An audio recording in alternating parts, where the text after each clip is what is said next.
We're continuing Tanya chapter 8.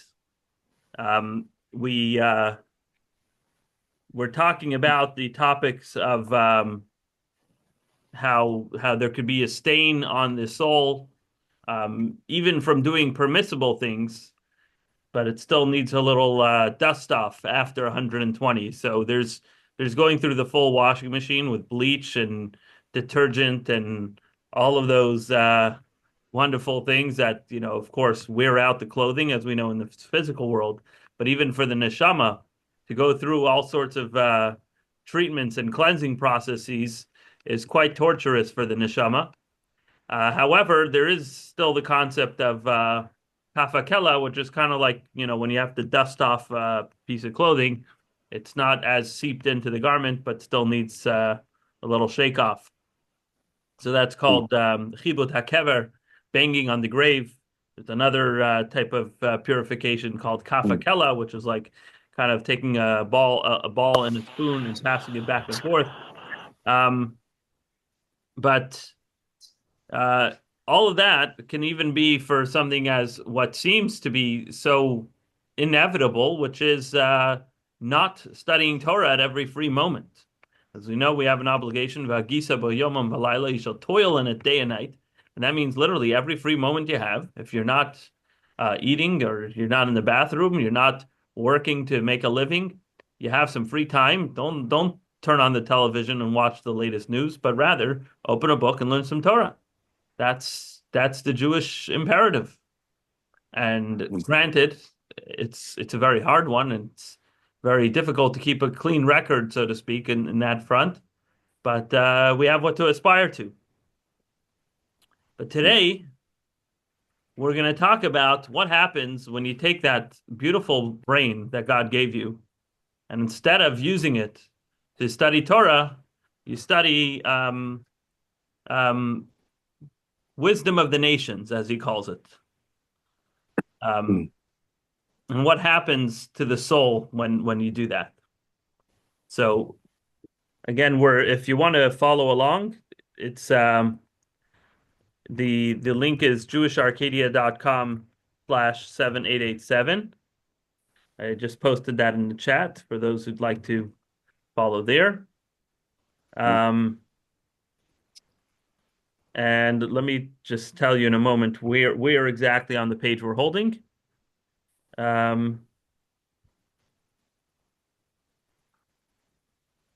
Okay. We're up to the words va'odzais. It's about halfway, a little past halfway down the page. Va'odzais yisera, or the words in English are moreover the impurity of the intellectual disciplines. You can do, if you're on a computer, you can do Control F. Control F and write more over. You just type in the words moreover. You go to the second word moreover on the page, and that's where we're at. I'll just post a little screenshot so you in the chat here so that you can have a better idea of where we're starting. Okay. So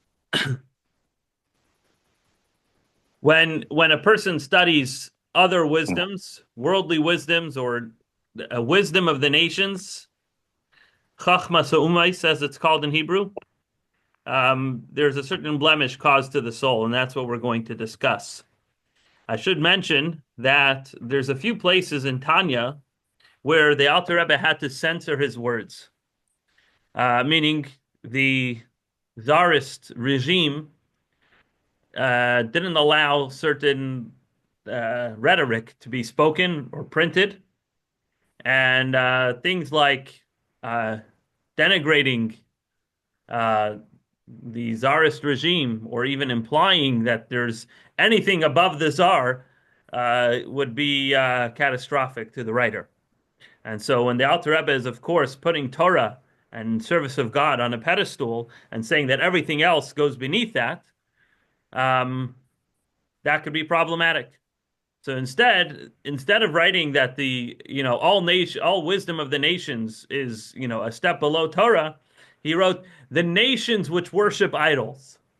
So at least the czarist regime can have an out saying, "Oh well, we don't worship idols. He's not talking about us, right?" But the way we're going to learn it is we're going to do it in the uncensored fashion, since we live in the United States of America.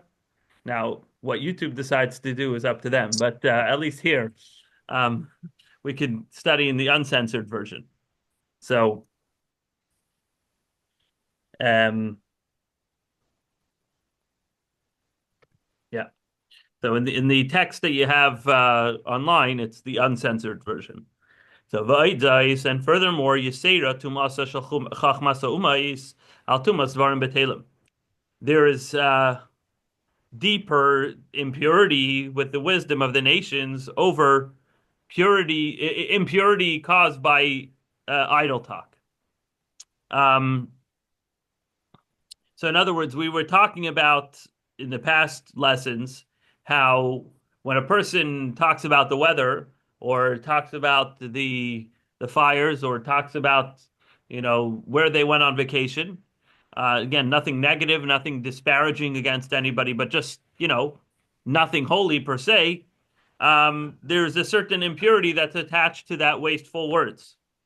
But over here, he's saying there's something deeper that happens when you study mathematics, science, anything that isn't Torah. Um, and he's going to explain why it's a deeper impurity. He says, because now you're not just enclothing and impurifying only your emotions. See, we explained before in chapters 3 and chapter 6 of Tanya that the soul has 10 powers. 3 of those powers are intellectual powers, known as Chabad, Chachma, Bina, and Dat. And then there's the 7 emotional powers. And these 3 plus 7 exist in the animalistic sphere and in the holy sphere, kind of paralleling one another. And we also explained that the godly soul encloses itself in the animal soul. And therefore, when the animal soul pursues emotional stimulation or intellectual stimulation, but motivated by its animalistic desires and drives, it schleps along, it drags along the godly soul with it. Now, there is a distinction with as far as to what level of the godly soul is being dragged into the impurity. And that's dependent on what element of the animal soul is pursuing that impurity, so to speak. And parallel to that, will the godly soul go there as well? So over here, when we're talking about idle talk, that's something that doesn't require much intellect. It's just, it feels good to talk about your recent vacation or talk about the weather, right? So that comes from the emotions, from the negative emotions of the animal soul, and it comes from the element of wind. We explained in chapter 1 of Tanya that there's 4 elements in this world, which are the root of all evil. It's also the root of things that are not holy, but not necessarily bad. And we said those are fire, wind, um, water, and earth. So speaking idle talk comes from the element of wind. It's just it blows in the wind. It's very empty. It's unsubstantive. And so when a person speaks idle talk, there he's tapping into the negative element of wind, and so he schleps along his godly soul into, meaning the positive element of the godly soul, the positive wind element of the godly soul into the wind element of the animal soul. So the Alter Rebbe says this in the Hebrew, Misaid haruach hakadosh benafshe elikis, takes from the spiritual wind, the Holy Spirit in his godly soul, betumas klipas naigash betvarim betelim, brings it into, he schleps it into the shining klipa in the frivolous, wasteful words, habayim misaid haruach harash beklipazu, which come from the element of the evil spirit in this klipa, benafshe bahamis kedalil, in the animal soul, as we mentioned before.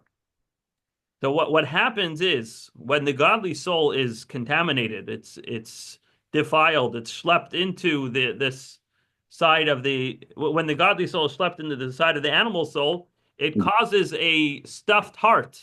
A person's heart now becomes desensitized from feeling, remember, because we're talking about emotions, from feeling love and fear of God.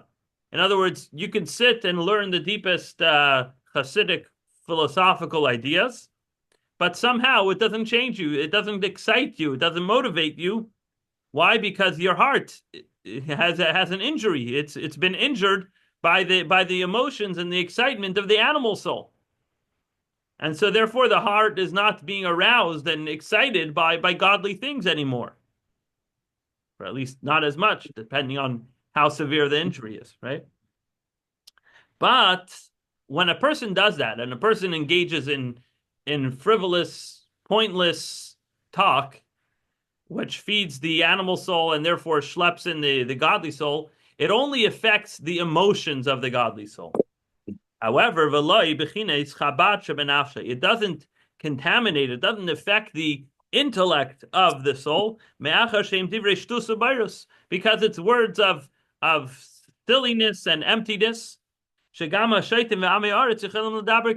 even fools and simpletons are able to speak in such a way.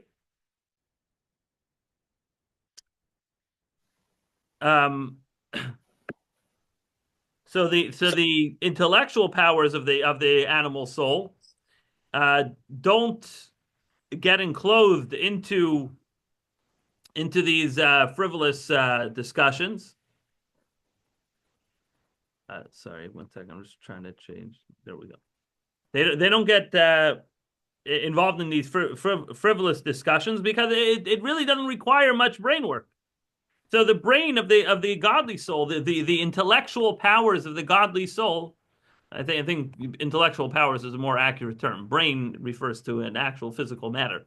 We're talking about the power of intellect within the godly soul doesn't get involved in this frivolous talk, and therefore doesn't get defiled and contaminated by that kind of thing.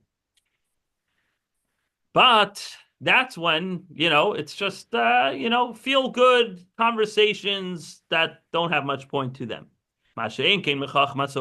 However, it's very different when you're talking about the wisdom of the nations.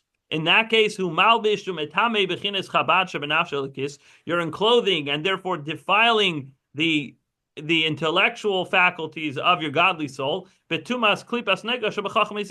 tuma of the shining klipa, in these wisdoms.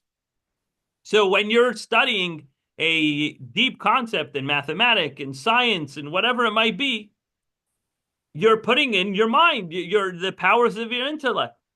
So your animal soul's mind is very much steeped into this. And like we said, the godly soul kind of mirrors what the animal soul does. So wherever the animal soul schleps you, the godly soul comes along for the ride. And in that case, there's a further disadvantage in studying these kind of things because you're not just talking about it and making, just satisfying your emotions, but here you're studying it with your brain, and your brain is fully involved in it. And so that means that even the highest elements of your godly soul are now being schlepped into this discussion of whatever it might be. Now, again, it's still the shining klipa, right? It's not that you're studying heresy. You're not, God forbid, studying some other religion, which is prohibited. But you're just studying things that are worldly wisdom, and that can lead to the mind becoming stuffed up.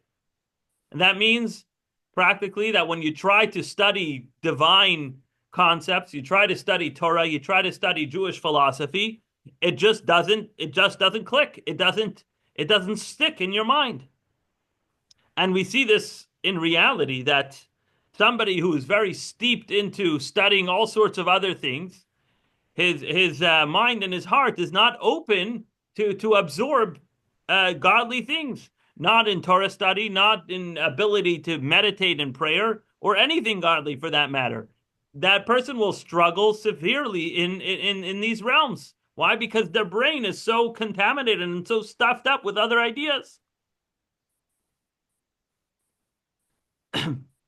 Another way of looking at this is that the wisdom of klipa, the wisdom of the other side, so to speak, is substantive and therefore makes a person feel like he's a substantive being. He's a yesh, as it's called, a thing. You're a something. You have pride and look at me and look how smart I am. But when you have chachma dikdusha, when you have wisdom of holiness, it doesn't create that feeling. Why? Because there's I forget who said this. One of the Chabad Rebbeim said that when you come close to a mortal king, right? If you're the chief of staff of the president of the United States, yeah, or you're the vice president, you feel very close and like, hey, maybe I could be president one day, right? Kind of like the joke we said earlier, right? Maybe one day I can be that, right? I feel close and I feel almost entitled to my position. But when you come close to God, you don't feel greater. In fact, the closer you get to God, the more you understand about God, the lower you feel, because the more you understand how you'll never get there. You're never going to be God. You're never even going to understand God.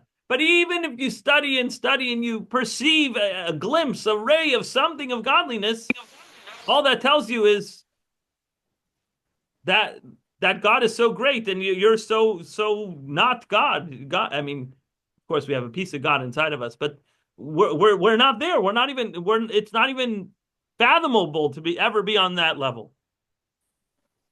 So, bringing that back to the study of wisdom, when you study wisdom of mortal humans or wisdom of the nations, as it's called, the deeper you understand and the higher degree you can get and whatever, it makes you feel like, oh, I'm something. But when you study godly philosophy, godly ideas, you don't feel more something. On the contrary, you start to realize, wow, I'm really nothing.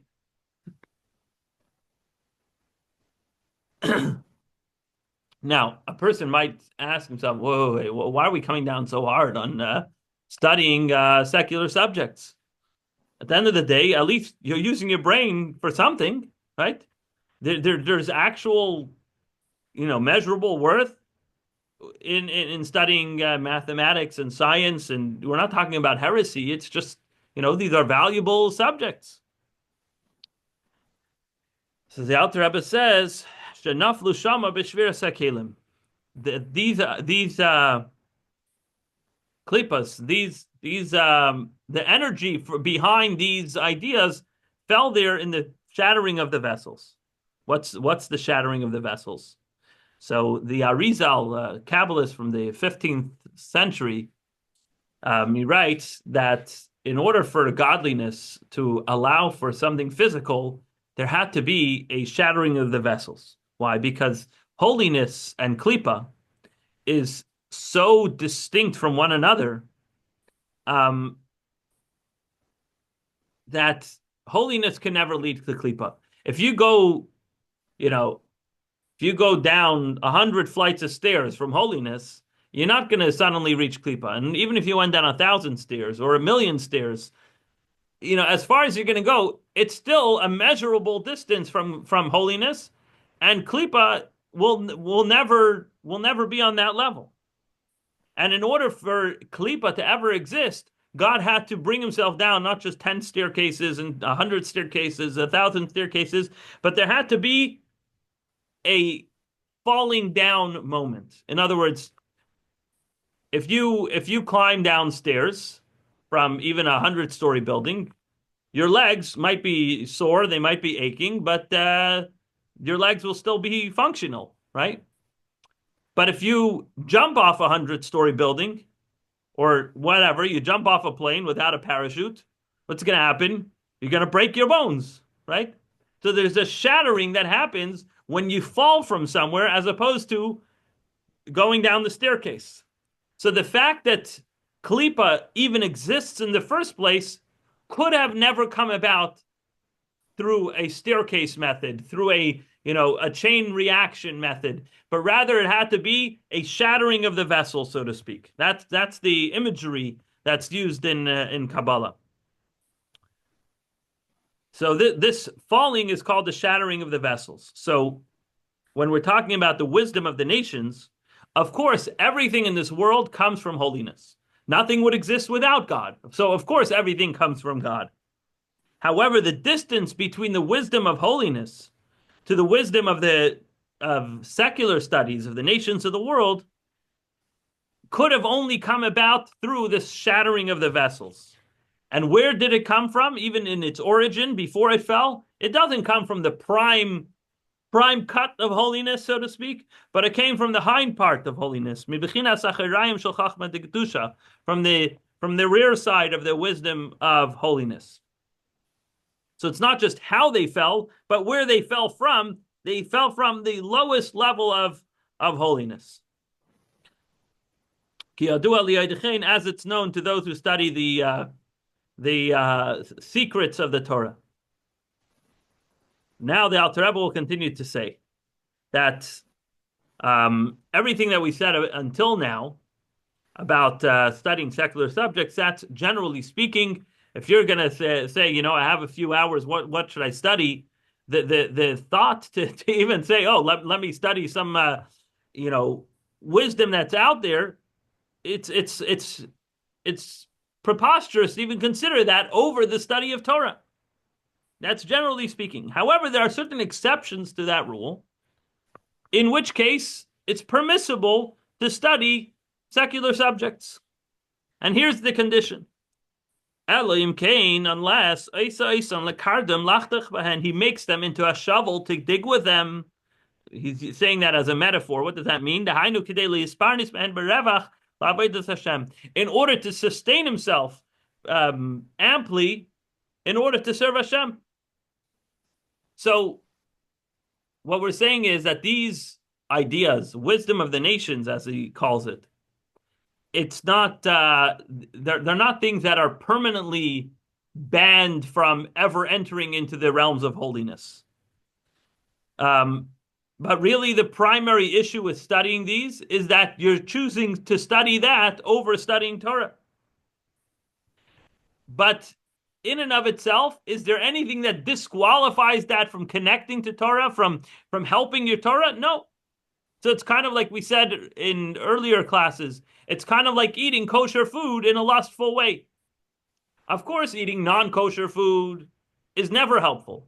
But eating kosher food, even if you're eating it because you like a good juicy steak, and that's all you're thinking about, this is so good. But you can rectify most of that by afterwards using that energy to serve God. So similarly, if you're going to engage in wisdom, which is par of wisdom, so to speak, meaning wisdom of the nations, not heresy, but just science and whatnot, if you're going to use that in order to help you serve God, then that could be a permissible use.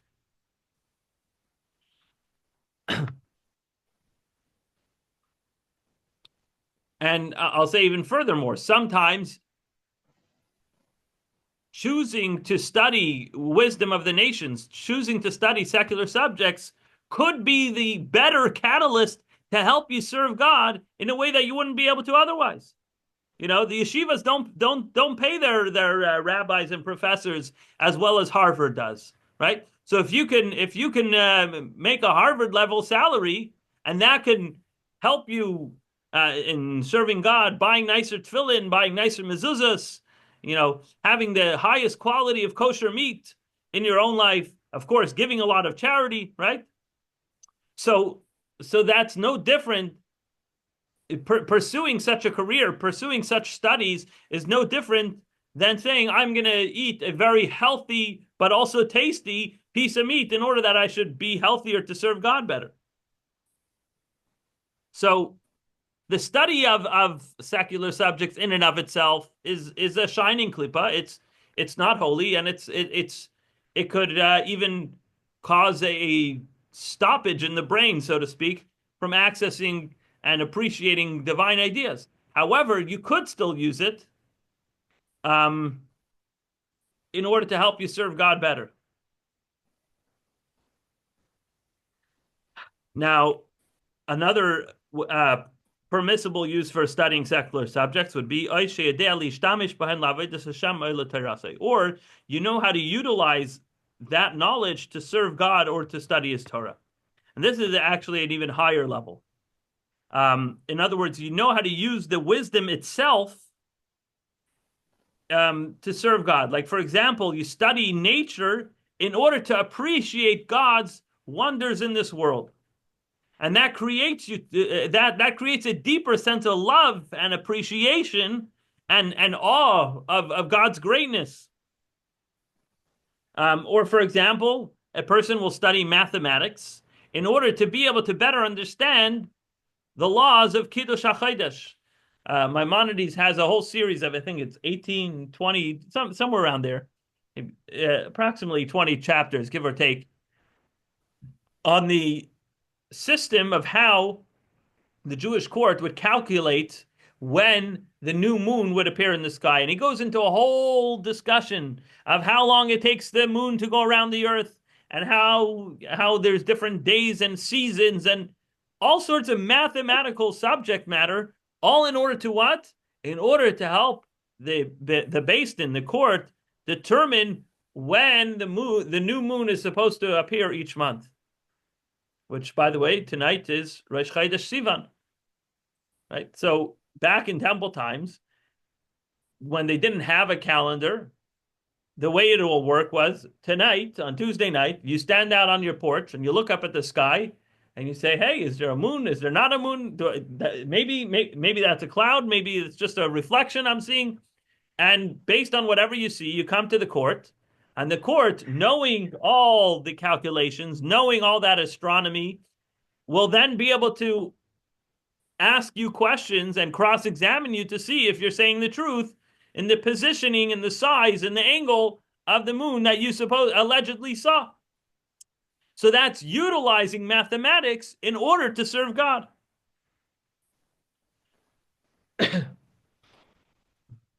In other words, the first example we gave is that you studied mathematics or science in order that you can become a professor. And then when you get the paycheck at the end, then you can use that money to serve God better.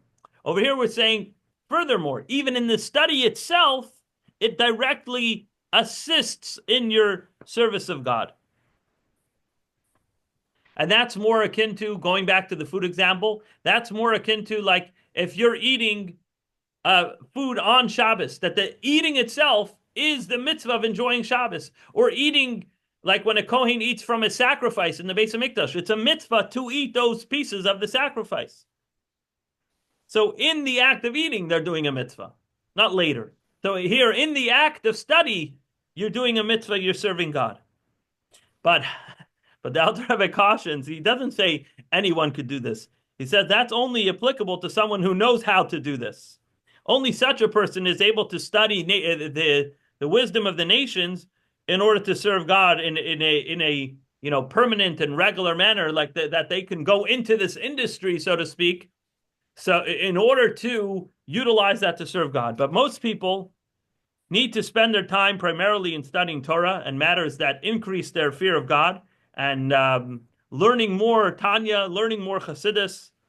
And any study of secular subjects has to be really on the back burner and only used if you can see a way to directly assist in your study of Torah.